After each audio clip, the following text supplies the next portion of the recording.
இந்த மக்கள் குறை தீர்த்திடவே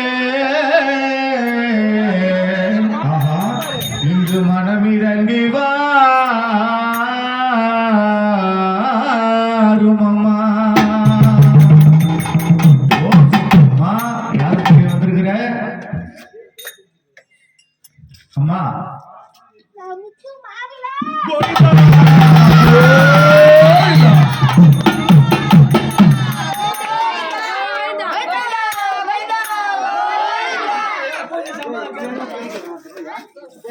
ரொம்ப சந்தோஷம் தாய் வந்த போது உன் சகோதரிக்கு உனக்கு போடக்கூடிய பூஜை ஏறுதானம்மா? பக்கத்துணையா இருக்கிறீங்களா? உன்னையும் உன் சகோதரி நம்பிதான் மாலை போட்டுக்கிறாங்க.